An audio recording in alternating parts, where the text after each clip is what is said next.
Bendito Dios y Padre nuestro, gracias te damos, papito, por este día de reposo que estamos teniendo delante de ti, queriendo conocerte, queriendo saber más de ti, queriendo guardar tus mandamientos, Señor. Abre nuestros ojos para ver las maravillas de tu Torah y así poder, Señor, con nuestro entendimiento, con tu sabiduría puesta en nosotros, entender tus mandamientos, lo que quieres de nosotros, Señor, para poderlo aplicar a nuestras vidas, mi Dios, y que tú seas a través de nosotros luz en este mundo, Señor. Gracias te damos, papito, por este tiempo que vivimos, por todas las personas que se están conectando. Te alabamos y te bendecimos en el nombre y por los méritos de Yeshua. Amén. Amén. Amén, amén. Muchas gracias. Gracias, amigos, por acompañarnos. Vamos a empezar con nuestro estudio de Génesis. Recordarán que en esta ocasión nos corresponde el capítulo 39 ya de Génesis. Ya estamos a punto de concluir el primer libro de la Torá. Y bueno, es un motivo de mucha alegría todo este recorrido que hemos estado teniendo. Ha sido fascinante y muy interesante ver cómo es que desde el primer versículo el Señor ha expresado, ha manifestado a Yeshua en su palabra. Así es de que esta es una gran bendición, la gran bendición que nosotros tenemos por tener la revelación del Mesías, la revelación del testimonio de Jesucristo. Así es de que, pues bueno, continuamos y precisamente hemos estado, los últimos capítulos hemos estado viendo el proceso en el que José es vendido, es repudiado por sus hermanos y es vendido. Y toda la simbología, toda la analogía profética que hemos estado viendo relacionado con Yeshua, la persona de José, todo lo que ha sucedido con él. Y en esta ocasión, en el capítulo 39, vamos a ver cómo es que el Señor permanecía con José a pesar de esta circunstancia de adversidad. Pero la razón más importante que nosotros debemos considerar en esto es que a pesar de las circunstancias en que se encontraba José, siempre le dio honra al Eterno. Eso es fundamental. Cuando nosotros fallamos o desfallecemos en nuestra fe, comenzamos a dudar, comenzamos a querer hacer las cosas en nuestras propias fuerzas, vamos a fallar. Pero cuando estamos entendiendo que todo lo que acontece en nuestras vidas tiene un propósito ya establecido por Dios desde el fundamento de la tierra, desde los principios. Esto es, entonces nosotros tendríamos esto hace que nuestra mentalidad cambie. Y comienzas a pensar y a tener una perspectiva de vida totalmente diferente a la gente del mundo, a las personas que no conocen el corazón de Dios. Por eso es importante que nosotros conozcamos el corazón de Dios para poder comprender la vida de los patriarcas. Cómo es que a pesar de las circunstancias en las que se encontraron, siempre, incluso hasta el último día de su vida, nunca perdieron la esperanza, nunca perdieron la... ¿Perdón? Nunca desfalleció su fe. Exactamente, siempre fue fortalecida. Pero las circunstancias de adversidad, lejos de debilitar la fe de los patriarcas, ellos se mantuvieron precisamente porque conocían el corazón de Dios. Entonces, la gran enseñanza para nosotros perdón, es conocer el corazón de Dios. Pero para conocer el corazón de Dios tenemos que conocer su palabra, el contexto real de su palabra. ¿Bajo qué contexto el Señor ha dejado todo este legado? Y como punto primordial que, que le pone el sello real a su Torah es Jesucristo, es la manifestación de su Hijo. Si tú ves, tú estudias la Torah bajo esta perspectiva, créeme, entonces comenzarás a entender el corazón de Dios. Ese es el propósito del Señor, que sus hijos le conozcan a través de su voluntad y a través de la manifestación del testimonio de su Hijo. Entonces acompáñenme por favor al capítulo 39 de Génesis, desde el versículo 1, y bueno, finalmente venden estos ismaelitas, venden a José a un general de la guardia de Faraón de Egipto. Era una persona importante, de hecho era el comandante en jefe de la guardia del ejército de Egipto. Así es de que no era cualquier persona. Por esa razón vamos a ver que cuando José es encarcelado, no va a una cárcel común, sino va a una cárcel especial en donde se encontraban los siervos, los sirvientes de Faraón y la gente de nivel político, por decirlo así. Desde el versículo 1 dice, llevado pues José a Egipto, Potifar, oficial de Faraón, capitán de la guardia, varón egipcio, lo compró de los ismaelitas que lo habían llevado allá, mas el Señor estaba con José. Y desde aquí, desde el versículo 2, se nos anuncia que a pesar de esto, a pesar de esta humillación que está sufriendo José, el Señor está con José. Y esto es muy importante hacer hincapié en este aspecto, porque no dejemos de observar que esta situación por la que está pasando José es una humillación. Realmente fue vendido como esclavo. No porque en un momento dado un esclavo valga menos como persona, no en ese sentido, sino porque José, en su familia, a José se le dio un lugar importante. Era como un príncipe. Como un príncipe. O sea, Jacob le dio esta preeminencia sobre sus hermanos al establecerle como primogénito, darle la primogenitura espiritual, que lo vimos en su momento. Esta capa, esta túnica que le regaló representaba esto. Entonces, y además de que lo amaba, lo amaba mucho. Entonces lo que sucede es que es una degradación de su persona que está sufriendo José, porque ya se encontraba en la condición de esclavo. Entonces, pero y lo fantástico es que dice, mas el Señor estaba con José. Y enseguidita dice, y fue varón próspero. ¿Por qué? Porque el Señor estaba con José y estaba en la casa de su amo, el egipcio. Entonces, después de que en la familia de Israel fue considerado el príncipe, ahora estaba fungiendo como siervo. Ahora, ¿por qué en un momento dado podríamos considerar que esto estaba en el plan de Dios? Esa es la forma en cómo Dios trabaja con sus hijos. Desde que el Señor toma a Israel como nación, como pueblo, lo vamos a ver más adelante en Éxodo, comienza a trabajar con el pueblo, comienza a pulirlo, comienza a crear adversidad en el pueblo con el propósito de que el pueblo vaya afilándose, vaya afinándose en su carácter. Esto es lo mismo que pasa con nosotros. Nosotros, en el momento que tú decides adherirte a la nación de Israel, al pacto, hacer pacto de vida con el Eterno, lo que sucede es que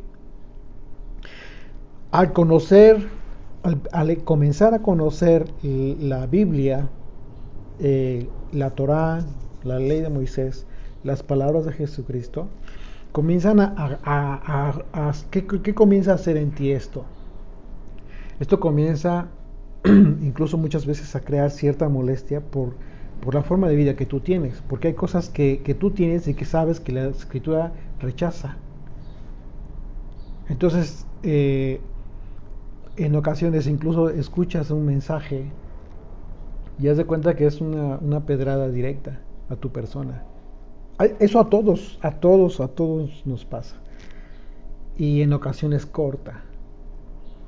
Eso es lo que hace la palabra de Dios, que es como una espada de dos filos, que corta la carne y hasta el hueso. ¿Y cuál es el propósito de esto? Pues hacernos entender que las cosas que están mal en nosotros. Entonces, seguramente en José había muchas cosas que había que afinar en él.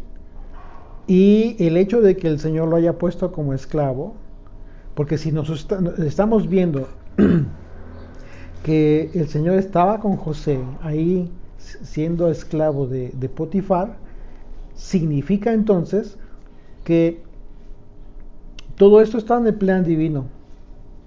Nunca estuvo fuera de control el Señor en la vida de José y en esas circunstancias de haberle vendido por parte de sus hermanos.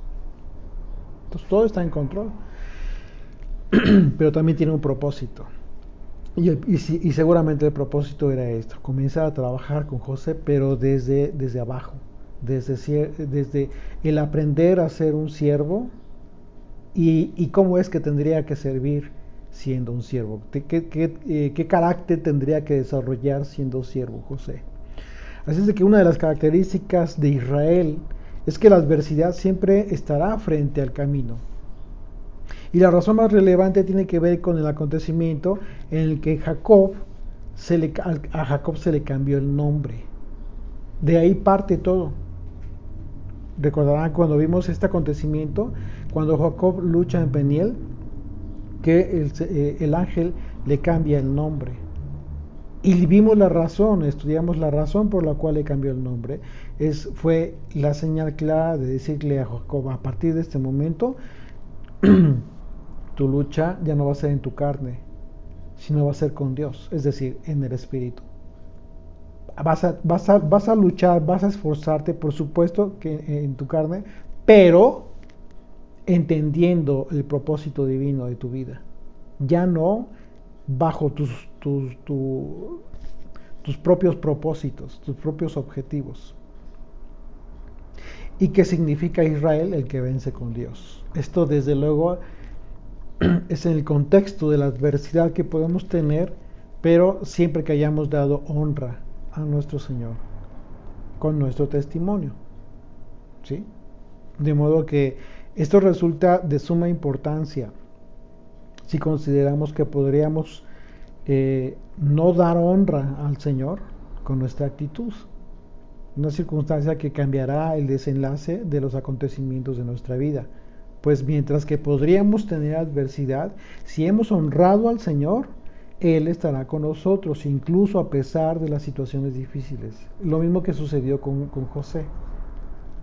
Entonces, si tú quieres aplicar a tu vida estos principios que está aprendiendo José, pues sí, es muy importante, pero tienes que entender el contexto real, el contexto bajo el cual el Señor lo está colocando y con qué propósito.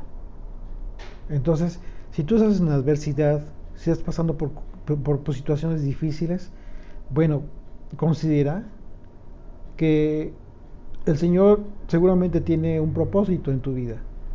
Entonces comienza a analizar qué es lo que quiere que el Señor que tú aprendas a partir de entonces. ¿Qué es lo que tú adquieras?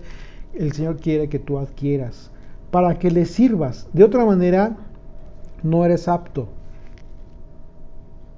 No eres kosher, no eres un hijo apto aún todavía para servirle.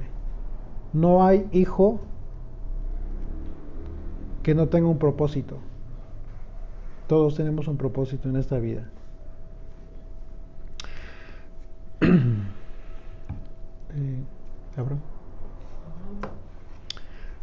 Eh, versículo 3.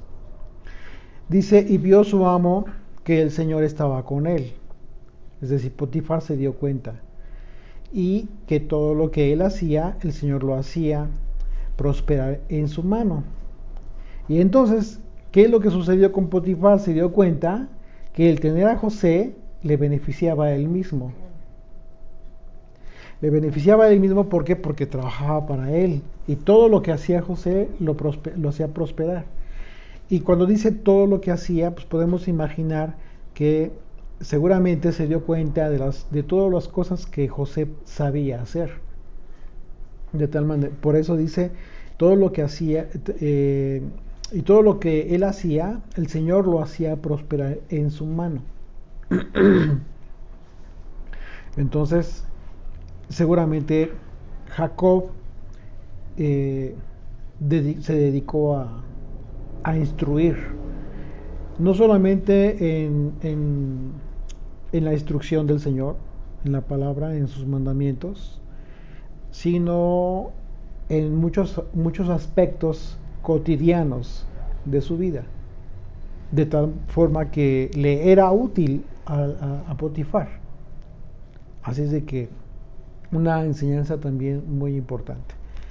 Es muy importante que nosotros conozcamos, que seamos excelentes estudiantes de la Biblia, pero al mismo tiempo que nos desarrollemos en las actividades cotidianas de los quehaceres comunes en nuestra vida, en nuestra casa, en el trabajo, las profesiones, la profesión que tú tengas, etcétera. Es muy, muy importante. Si tú te enfermas, tienes que ir a un médico. Y si tú preguntas por un médico, te van a recomendar un médico. ¿Por qué te van a recomendar un médico? Porque ese médico está dando buenos resultados, es bueno en lo que hace. No te van a recomendar un médico mediocre, definitivamente.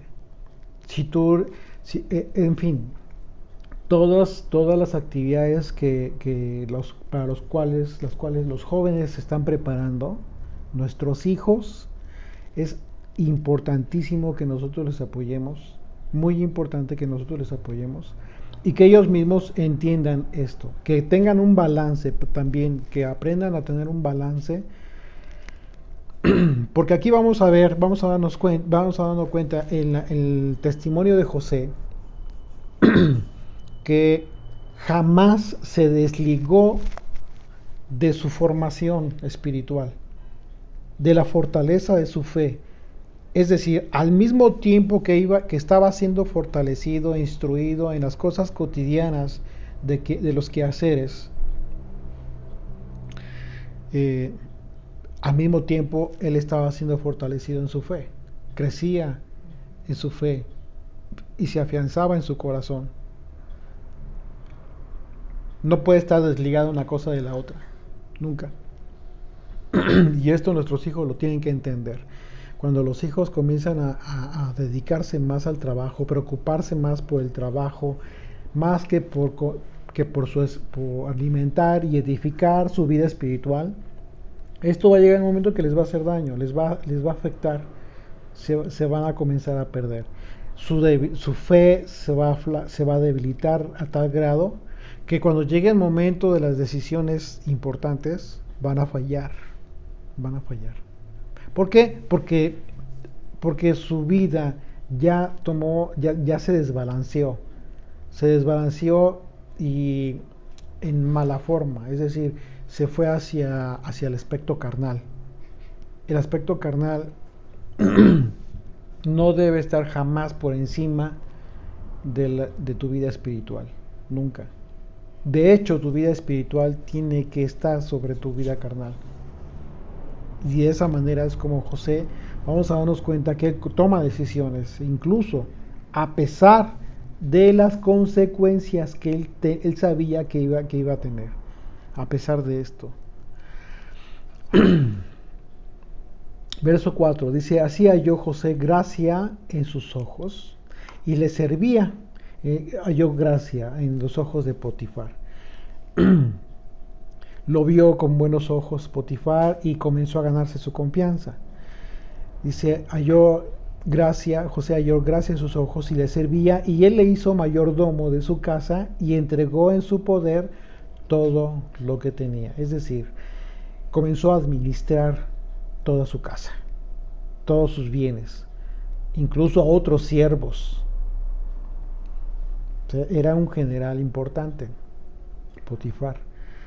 Entonces comenzó a manejar incluso los dineros, la administración de la casa, los gastos, los ingresos, etcétera, etcétera. Comenzó a tener una responsabilidad muy importante, José. Y Potifar, pues imagínense lo que hace una persona que, a pesar de ser un gentil, que a pesar de ser una persona que no tiene al Dios de Israel, como en este caso Potifar, usa su sentido común. Y él no pudo negar que Dios estaba con José. ¿Qué significa esto? ¿Qué significa que una persona como Potifar se dio cuenta que el Señor estaba con José? Significa que, a pesar de que no haya conocido, o que quizás solamente haya escuchado del Dios de Israel, pues y que no era su Dios de Potifar, aquí lo que estamos viendo claramente es que Potifar vio cosas sobrenaturales. Perdón, no, está pasando un carro ahorita con escape abierto. Sí, estamos hablando de que que Potifar comenzó a ver en José cosas sobrenaturales en la vida en lo que hacía José. Y eso es importante verlo, porque podríamos verlo así de rápido y no darnos cuenta de la gran importancia de este capítulo. Vamos a hacer un pequeño alto en este momento. Sí. Sí, no, que nada más que le baje un poquito, por favor.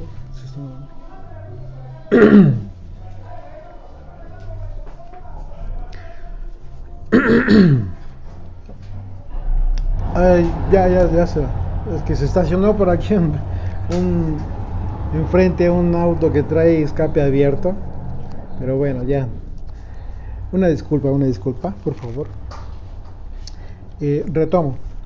Lo que vemos aquí es que Potifar, lo que vio en José, así simple y sencillamente, es que cuando dice que se dio cuenta que el Señor estaba con José, lo que vio Potifar fueron cosas sobrenaturales. La forma en cómo José estaba, las cosas que hacía él prosperaban, no era normal. Entonces esto es muy importante verlo, porque significa que había sentido común, estaba actuando con sentido común Potifar. Entonces eso es algo que nosotros también tendríamos que atender, sobre todo nosotros, usar nuestro sentido común para darnos cuenta cuando nosotros en un momento dado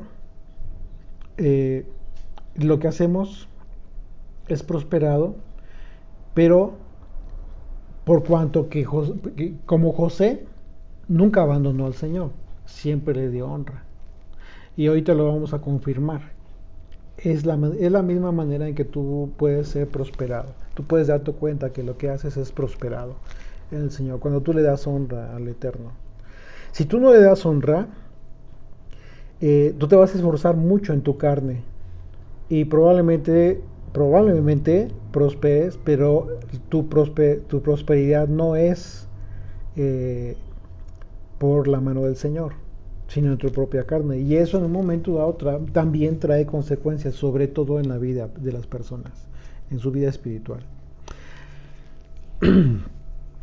Así es de que, bueno, y dice verso 5, y aconteció que desde cuando le dio el encargo de su casa y de todo lo que tenía, el Señor bendijo la casa del egipcio a causa de José. ¿Ya te diste cuenta? Qué importante es esto. La bendición que tenía José, el hecho de que el Señor estaba con José, trajo como consecuencia que la casa de Potifar fuera bendecida, a pesar de la esposa que tenía. Era una esposa de cascos ligeros, lo vamos a ver ahorita. Dice verso 6, y dejó todo lo que tenía en mano de José, y con él no se preocupaba de cosa alguna, sino del pan que comía. Fíjense, qué importante. Una vez más, y dejó todo lo que tenía en mano de José, y con él no se preocupaba de cosa alguna, sino del pan que comía. Simplemente de lo que comía, de su alimento. Tenía toda la comodidad del general. Y era José de hermoso semblante y bella presencia.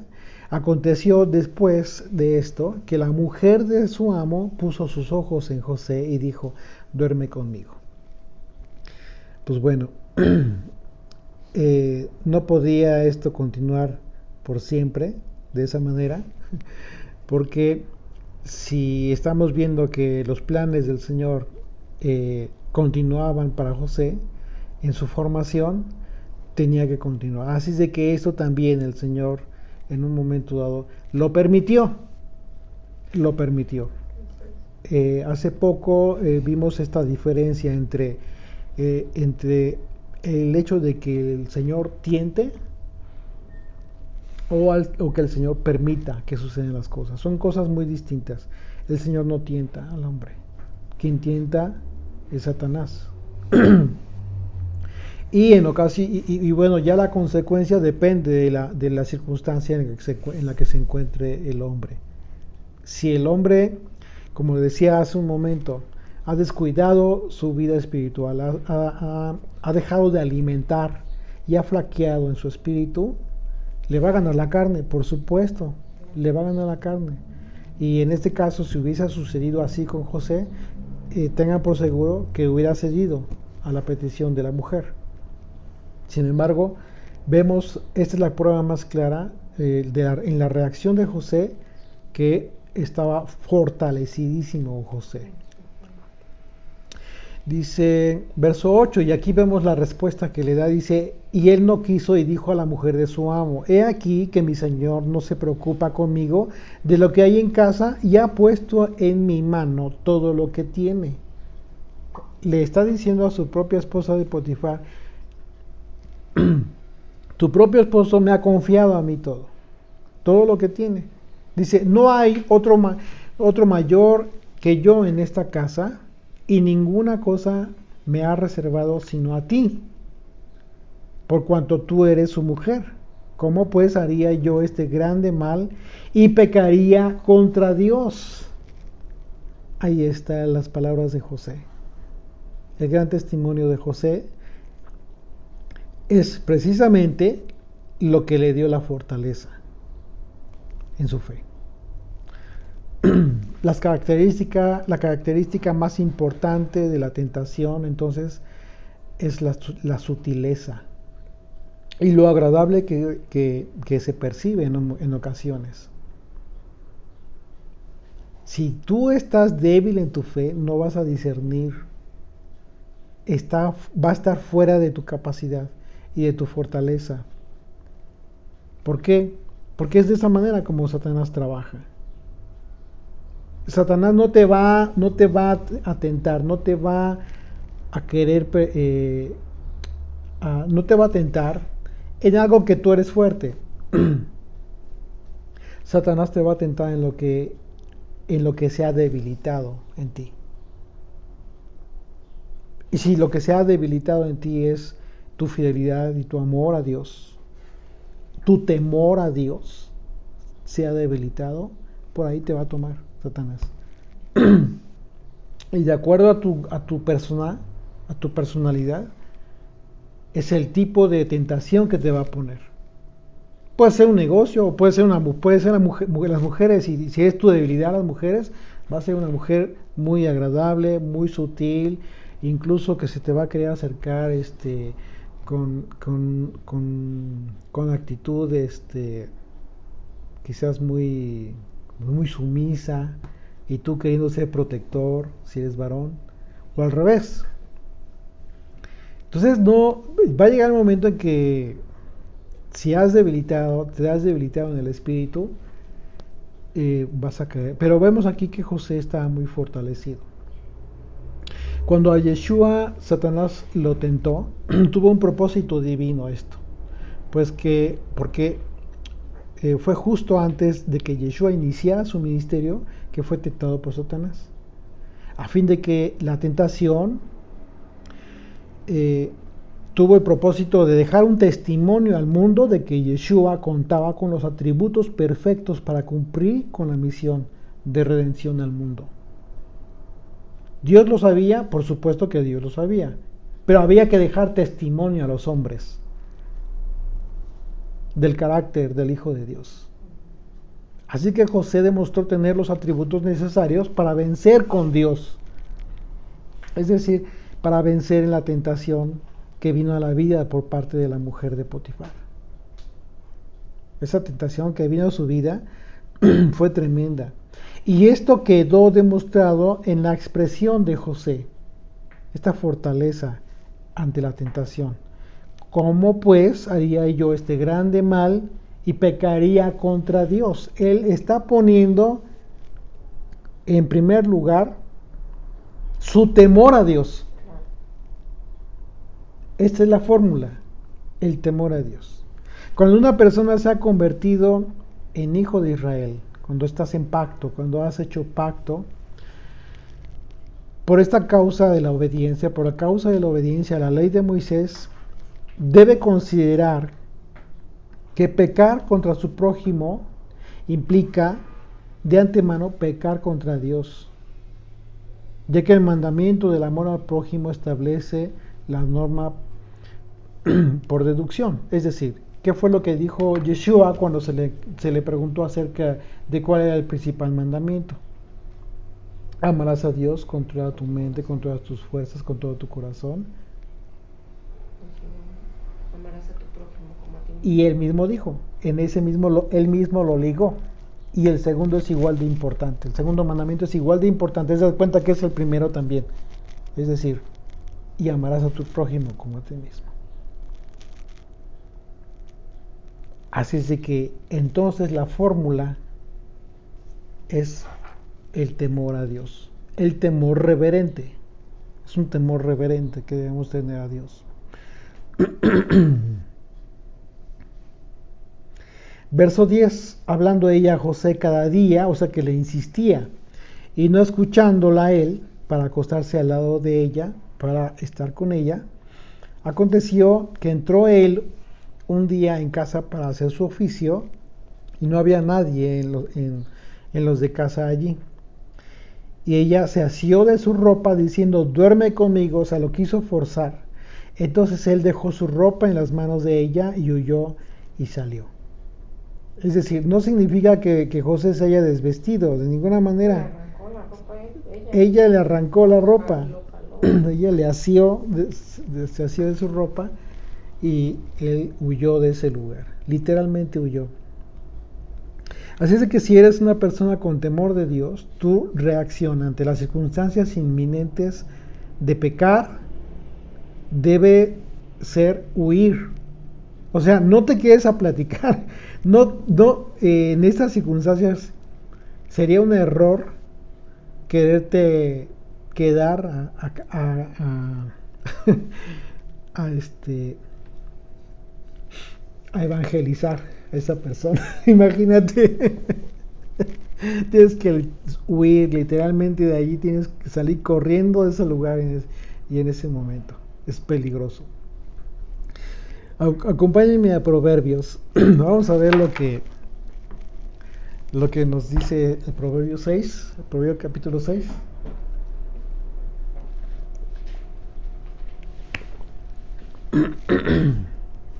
versículos a partir del 23, por favor. ¿Sí lo leo? ¿Quieres leerlo? Del 23 al 29. Dice, porque el mandamiento es lámpara y la enseñanza es luz, y camino de vida las reprensiones que te instruyen, para que te guarde de la mala mujer, de la blandura de la lengua de la mujer extraña. No codicies su hermosura en tu corazón, ni ella te prenda con sus ojos, porque a causa de la mujer ramera el hombre es reducido a un bocado de pan, y la mujer caza la preciosa alma del varón. ¿Tomará el hombre fuego en su seno sin que sus vestidos ardan? ¿Andará el hombre sobre brasas sin que sus pies se quemen? Así es que se llega a la mujer de su prójimo. Así es el que se llega a la mujer de su prójimo. No quedará impune ninguno que la tocare. Así es. Si nos damos cuenta, desde el versículo 27 dice, ¿tomará el hombre fuego en su seno sin que sus vestidos ardan? O sea, tomarás este riesgo de estar ahí y de continuar sin que te quemes. ¿Andará el hombre sobre brasas sin que sus pies se quemen? Es imposible, es imposible. Tú no puedes permanecer en un lugar en donde, en primer lugar, pueden ser muchas circunstancias en donde tú, por ejemplo, supongamos que ya entendiste, ya estás, y bueno, estás conociendo al Señor a través de la Escritura, te has convertido en un estudiante y de repente pues tienes la necesidad de trabajo y te ofrece, y bueno, resulta que encontraste trabajo y te ofrecen trabajo en un centro nocturno y tomas el trabajo y te das cuenta de todo lo que sucede, ¿sí? todo el pecado que en ese lugar se vive. Este proverbio te dice claramente que es imposible que tú permanezcas en ese lugar por mucho tiempo sin que te quemes. Va a llegar el momento en que te encuentres en un serio problema, en una encrucijada que no puedas salir. ¿Por qué? Porque todavía eres carne, todavía eres débil en ese sentido. Así es de que tú tienes que tomar precauciones. Por eso el proverbio nos dice, tomará, y pregunta, ¿tomará el hombre fuego en su seno sin que sus vestidos ardan? ¿Andará el hombre sobre brasas sin que sus pies se quemen? Y bueno, ya el versículo 29 habla del momento en que finalmente cae el hombre. Así es el que se llega a la mujer de su prójimo. No quedará impune ninguno que la tocare. No tienen en poco al ladrón si hurta para saciar su apetito cuando tiene hambre. En fin, el asunto es que nosotros tendríamos que considerar esto. Tú tienes que considerar el lugar donde estás trabajando. El ambiente donde te mueves, exactamente. Es muy importante esto. Hay ocasiones en que se ha comentado que quizás tú seas una luz en ese lugar de oscuridad. Hay que tener mucho cuidado con eso. Por supuesto que tú reflejas la luz de Yeshua, pero no eres la luz. Cuando el Señor dice que fuimos, nosotros somos la luz, en un momento dado él se está refiriendo por cuanto que tú estás dando testimonio de Él. Entonces Él es la luz. Y si tú simplemente das testimonio de su nombre, entonces tú reflejas su luz. Es su luz, no es tu luz propia. Es lo mismo que hemos comentado acerca del momento, del tema en que el Señor era criticado, juzgado porque convivía con bebedores, con prostitutas. Sí, pero no solamente porque él era él, sino que además toda esa gente, todos esos pecadores que estaban con él, se acercaban a él para escucharle, porque tenían ya esa necesidad de hablarle. Lo que es muy distinto que tú te vayas y te metas a un antro de mala muerte. O sea, eso, créeme, esos no están buscando escucharte. Ellos no están buscando, son cosas distintas, el contexto es totalmente adverso, totalmente adverso. Entonces hay que entender esta situación porque es muy delicada, y más vale que cuides, que huyas de ese lugar. ¿Cómo lo hizo José? Así es de que tratar de hablar con una persona que se encuentra en una situación como la esposa de Potifar, pues no es buena idea. Definitivamente en esas circunstancias no es buena idea, ya que lo que debes hacer es huir en esa situación. Una persona que se encuentra en la posición de José, bajo ninguna circunstancia debería intentar de exhortar a aquella persona que ha rebasado la línea del respeto. O sea, porque ya fue directo contigo. No puedes tú en un momento dado decir, pues ya te tiró la onda a aquella persona sabiendo que tú tienes compromiso y no le importó. Pues cuidado. ¿Por qué? Porque ya está decidida. O al revés, que el varón que le tira la onda a la mujer a pesar de que es casada. Hay un respeto que ya se perdió por parte de esa persona. Entonces hay una maldad ya muy marcada en ese sentido. Hay que tener mucho cuidado. ¿Cómo te imaginas que han caído en adulterio los pastores? Ha habido pastores de iglesias que han caído en adulterio, en pecado de adulterio. Ha quedado destrozada las familias de los pastores por esta situación. ¿Tú por qué crees? ¿Realmente piensas que esto fue como que accidente? No, esto fue por supuesto que es algo que está premeditado, tanto de un lado como de otro lado. Siempre habrá personas que se encuentren susceptibles.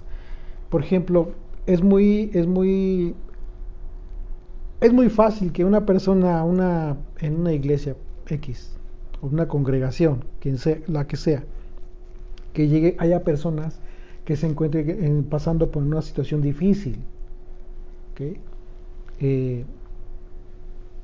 Y que de repente, pues bueno, los hermanos estamos para eso, para tratar de dar una palabra de aliento, pero hay que tener mucho cuidado de no perder de vista las reacciones de las personas. ¿Por qué?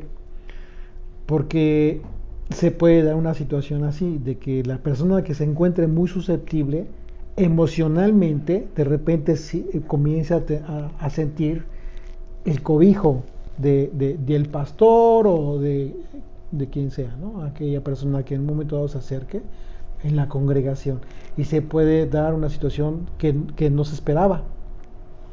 Muchas veces por esa razón se aconseja que ya en el trato personal,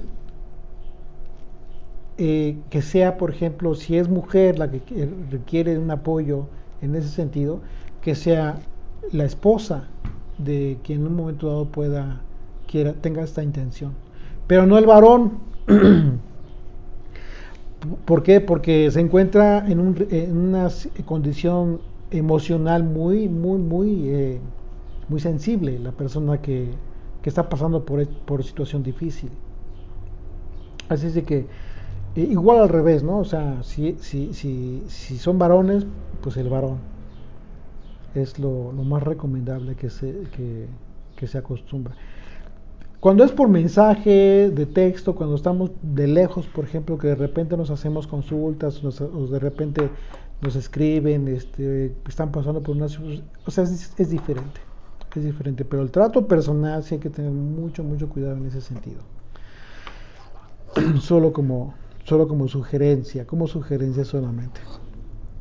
Así es de que la fórmula para vencer en todos estos casos, para no errar, es no olvidarnos del temor del Señor.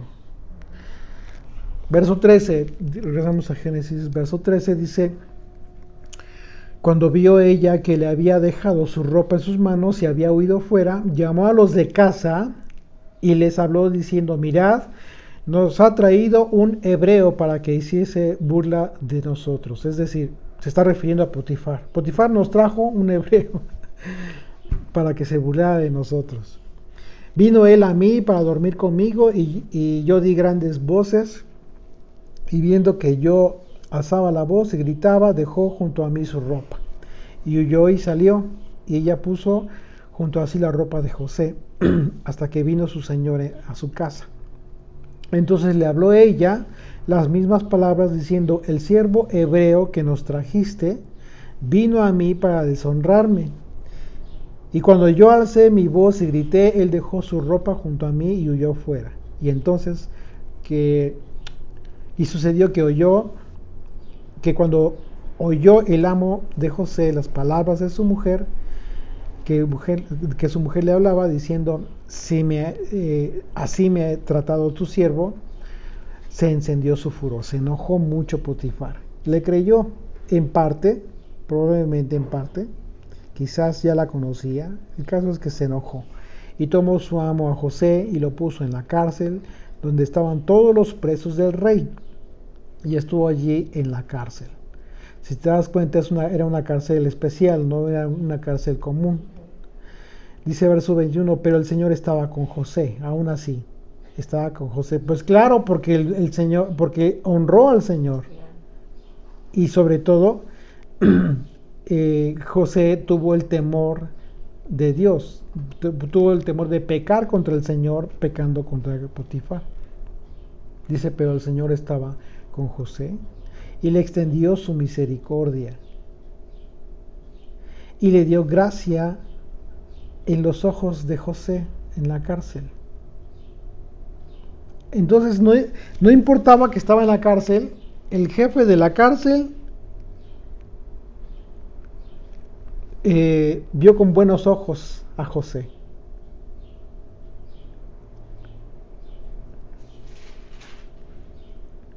Acompáñame a Mateo, capítulo 5. Las palabras del Señor, en versículo 11 dice: bienaventurados sois cuando por mi causa os vituperen y os persigan y digan toda clase de mal contra vosotros mintiendo.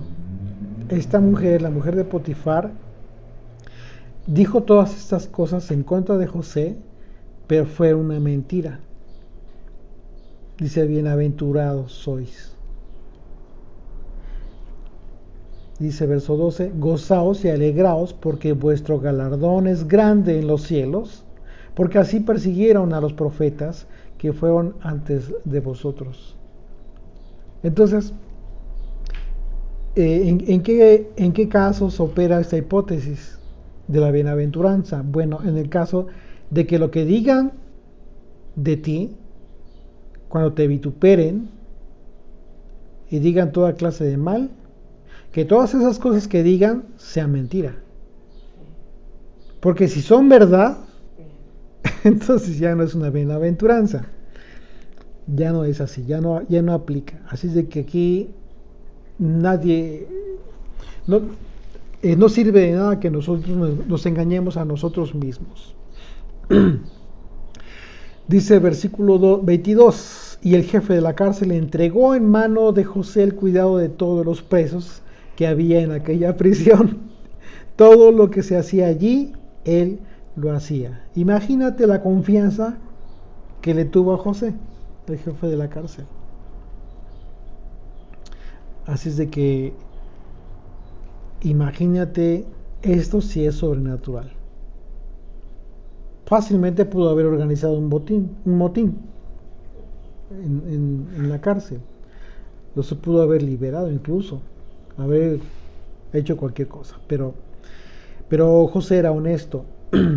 Verso 23: No necesitaba entender el jefe de la cárcel cosa alguna de las que estaban al cuidado de José, porque el Señor estaba con José y lo que él hacía, el Señor lo prosperaba. Igual que Potifar, se desentendió de la responsabilidad Potifar de toda la administración de su casa. ¿Por qué? Porque estaba José al tanto. Y en el caso del jefe de la cárcel, exactamente sucedió lo mismo. Se desentendió de la responsabilidad del jefe de la cárcel porque José estaba al tanto. Él se encargaba de todo.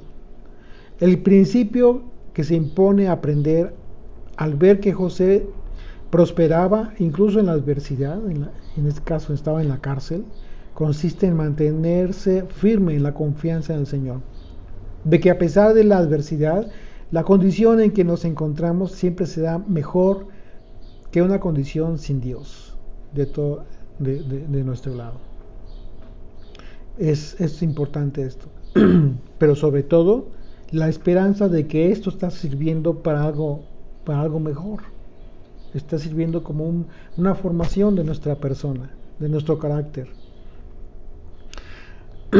Hay que aprender que a pesar de encontrarse en situaciones de adversidad y aflicción, sin importar dónde nos encontremos, todo lo que hagamos siempre tenemos que hacerlo como para Dios, con la conciencia de que Dios está con nosotros, con la conciencia y con la confianza realmente de que el Señor está con nosotros.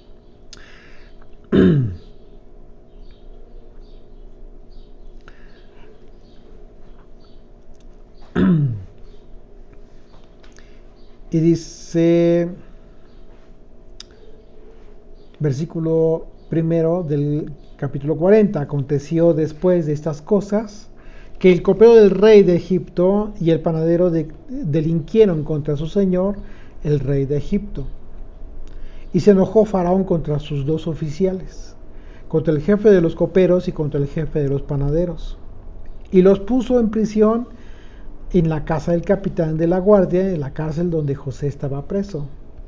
Es decir, en la casa donde José estaba preso, pero también estaba al tanto, estaba de responsable. Y el capitán de la guardia encargó de ellos a José y les servía. Y estuvieron días en la prisión. Claro. Y ambos, el copero y el panadero del rey de Egipto, que estaban arrestados en la prisión, tuvieron un sueño. Fíjate, aquí vamos a ver algo, una analogía bien importante.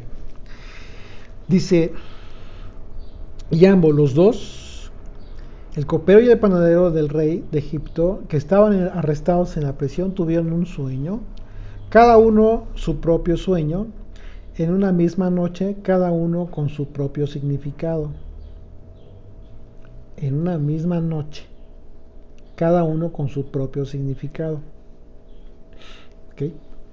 Vino a ellos José por la mañana y los miró, y aquí que estaban tristes. Y él preguntó a aquellos oficiales de Faraón que estaban con él en la prisión de la casa de su señor, diciendo, ¿por qué parecen hoy mal vuestros semblantes?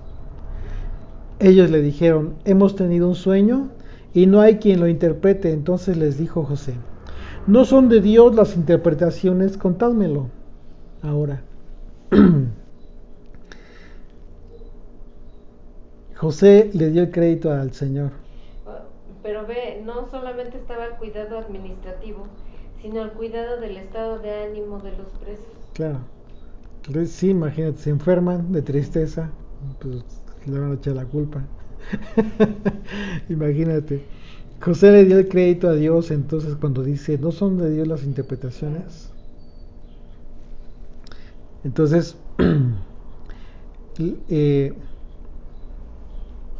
si nos damos cuenta, esto queda escrito en la Torá, a diferencia de cuando le contó los sueños a sus hermanos. ¿Qué diferencia hay? Tú ves.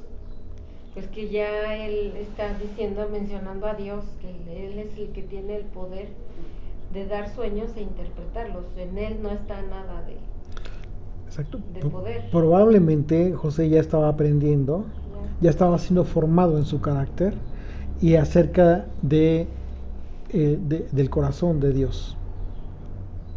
Así es de que aquí vemos algo que no vimos cuando él le cuenta los sueños a sus hermanos. Y algo también importante, que en este momento en que él se encontraba en prueba, estando en la cárcel, aún así no se miraba a sí mismo y se lamía sus heridas por estar en prueba, sino veía por los demás.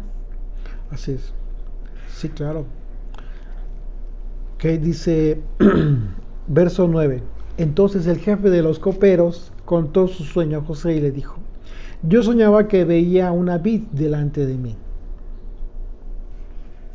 y en la vid 3 sarmientos, y ella como que brotaba y arrojaba su flor, viniendo a madurar sus racimos de uvas. Y que la copa de Faraón estaba en mi mano, y tomaba yo las uvas y las exprimía en la copa de Faraón, y daba yo la copa en mano de Faraón.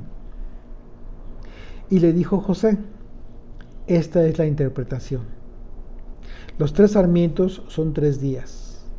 A cabo de 3 días levantará Faraón tu cabeza y te restituirá a tu puesto, y darás la copa a Faraón en su mano, como solías hacerlo cuando eras su copero.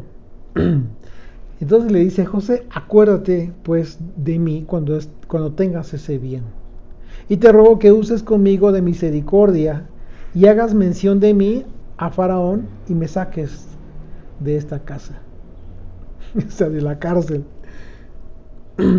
Así es de que en ese momento José pudiera representar, fíjate lo que le está diciendo a este copero. Simbólicamente hablando, y tratando de ver esta escena como parte del reino, en ese momento José pudiera representar a uno de los 2 delincuentes que estaban con Yeshua en la cruz, al que mostró arrepentimiento y que creyó en el Hijo de Dios.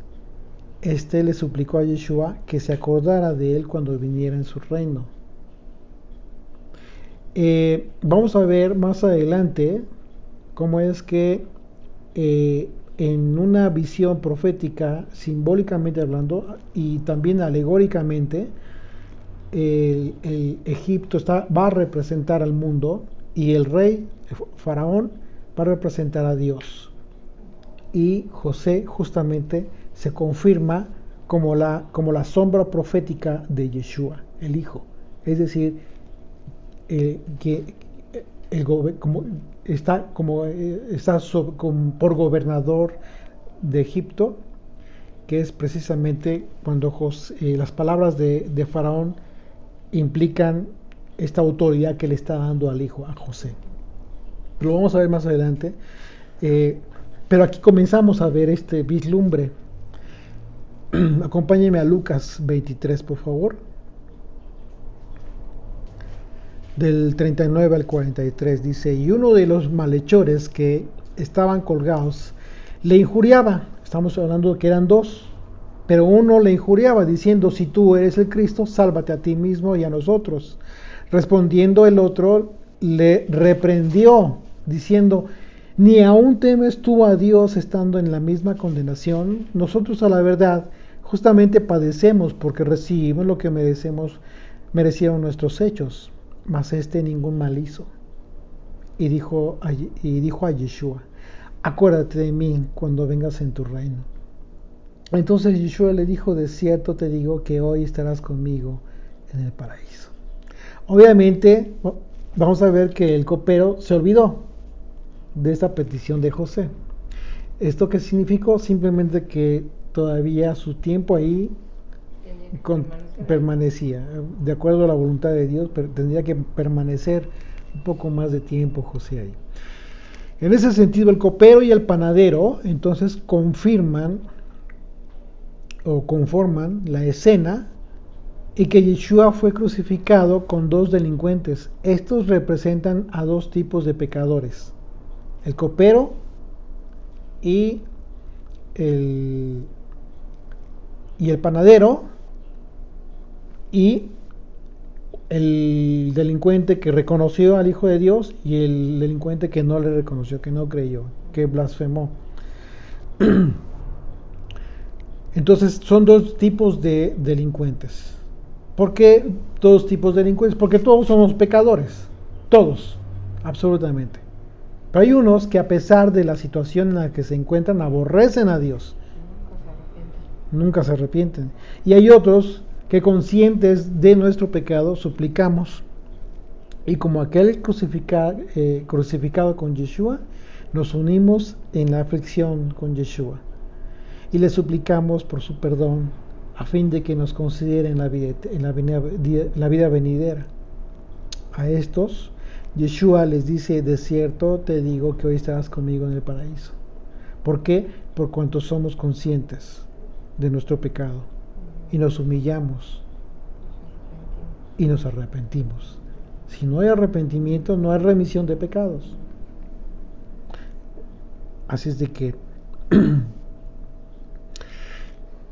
aquí vemos una visión alegórica que representa a estos dos tipos de personas.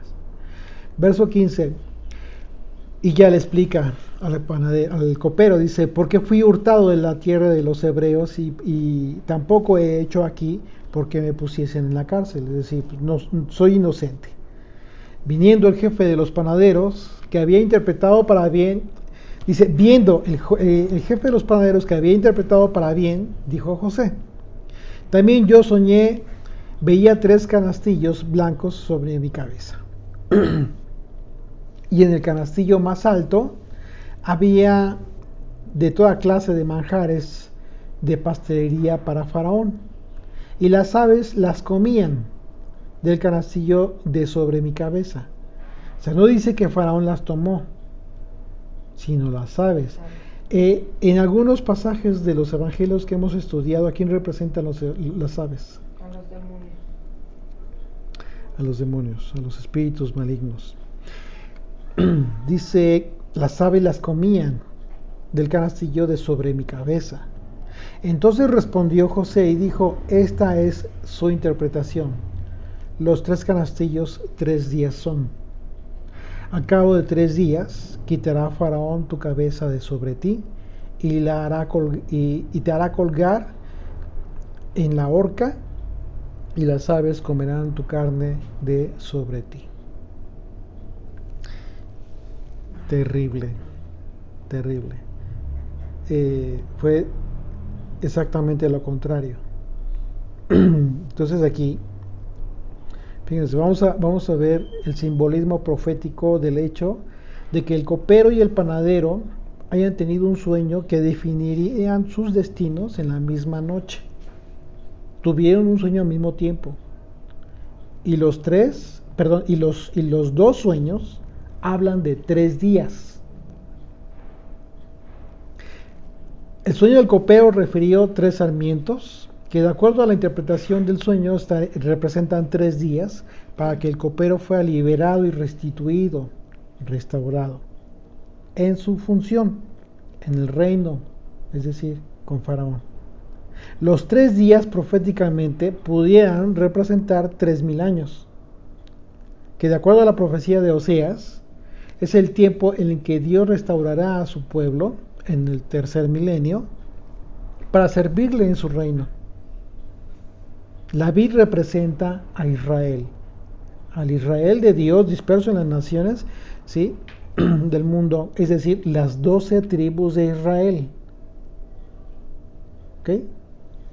La flor de la vid representa al Mesías, a Yeshua, que es quien hace nacer el fruto de la vid, los racimos de uvas.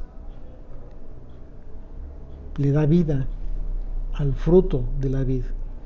Esto es el pueblo que haya alcanzado la madurez por la obediencia y la lealtad al rey de Israel. Lo que representa que Israel estará listo para la restauración en el día del Señor, los 3 días. Sin embargo, por otro lado, el panadero recibió sentencia de muerte.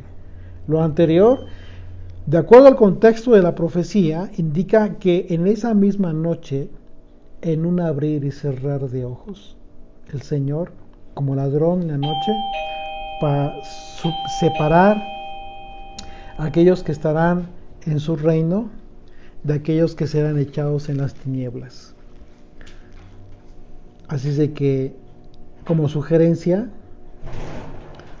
de lo que pudiera representar estos 3 días, digo, por supuesto que la interpretación la dio José y es interpretación del Señor literal.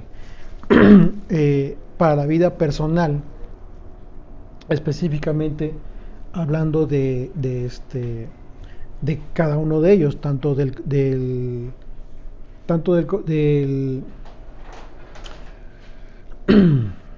del copero como del panadero.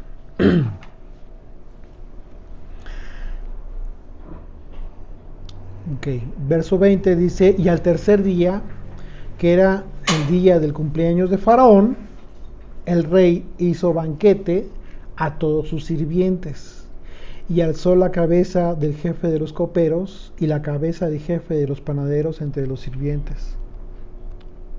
¿Qué pasó? ¿Qué? Ok. Perdón, dice, voy a leer el verso 20 nuevamente. Al tercer día, que era el día del cumpleaños de Faraón, el rey hizo banquete a todos sus sirvientes y alzó la cabeza del jefe de los coperos y la cabeza del jefe de los panaderos entre sus sirvientes, e hizo volver a su oficio al jefe de los coperos, y dio la copa en mano de Faraón, mas hizo ahorcar al jefe de los panaderos, como lo había interpretado José. Y el jefe de los coperos no se acordó de José, sino que le olvidó. Y bueno, el hecho de como decíamos, el hecho de que le haya olvidado, pues significa que de acuerdo al plan del Señor, simplemente José debía permanecer por un tiempo más en este lugar, con un propósito divino, por supuesto. Así es de que en el paralelismo profético de José con Yeshua podemos ver que la injusticia de los hombres fue lo que causó la adversidad en José y en Yeshua, en uno y en otro. Sin embargo, de la misma manera que José tuvo que pasar por adversidad y con ello llegar a ser redentor para su familia en su momento, lo vamos a ver, como lo fue para muchas familias que pasaban por hambre en aquel entonces cuando llegó a ser gobernador de Egipto.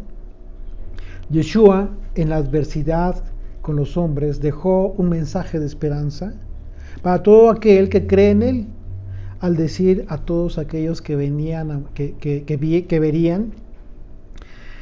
le verían morir, a todos aquellos que le verían morir, ¿cuál fue el mensaje? Que no se preocuparan, pues él había venido al mundo, él había venido al mundo y había vencido al mundo en la adversidad. Juan capítulo 16, versículo 29. Le dijeron sus discípulos: he aquí, ahora hablas claramente y ninguna alegoría dices. Ahora entendemos que sabes todas las cosas y no necesitas que nadie te pregunte. Por esto creemos que has salido de Dios. Yeshua le respondió: ¿ahora creéis? He aquí, la hora viene y ha venido ya, en que seréis esparcidos cada uno por su lado, y me dejaréis solo. Mas no estoy solo, porque el Padre está conmigo. Estas cosas os he hablado para que en mí tengáis paz. En el mundo tendréis aflicción, pero confiad, yo he vencido al mundo. Señor, gracias por este tiempo, gracias por tus palabras, gracias por tu enseñanza, porque siempre es una edificación importante que recibimos cada vez que meditamos en tus palabras, en tu enseñanza, en toda esta riqueza que recibimos en cada pasaje de la Escritura, Señor. Es para nosotros el alimento más importante de nuestra vida, Señor. Gracias porque fortaleces nuestra vida espiritual, nos fortaleces en todos los aspectos de nuestra vida y permite, Señor, que nosotros continuemos entendiendo claramente cada día más cómo es que deberíamos tener temor de ti, Señor. Entender primordialmente que no es un temor de miedo, sino que es un temor reverente y de amor, Señor, a tu nombre. Gracias por este entendimiento. Te rogamos que todo tu pueblo así lo vea, así lo entienda. Y guárdanos, Señor, de la tentación. Aléjanos, danos la fortaleza para alejarnos también, Señor, de cualquier asunto en que nosotros peligremos, tanto física como espiritualmente hablando. Pero sobre todo, Señor, te rogamos que nos permitas mantener firme, fuerte, muy fortalecida nuestra fe en ti y no flaquear, Señor. Gracias por todo lo que nos das, pero también por todo lo que no nos das, porque solamente en tu plan divino sabemos, Señor, que estamos confiados y no nos afligimos por las cosas que no tenemos, porque sabemos que si no las tenemos es porque tú de alguna manera nos estás advirtiendo, nos estás previniendo de las cosas que no nos sirven, que no nos ayudan, que no nos edifican. Gracias porque poco a poco te conocemos cada día más, Señor. En el nombre de Yeshua te agradecemos por todo esto. Amén.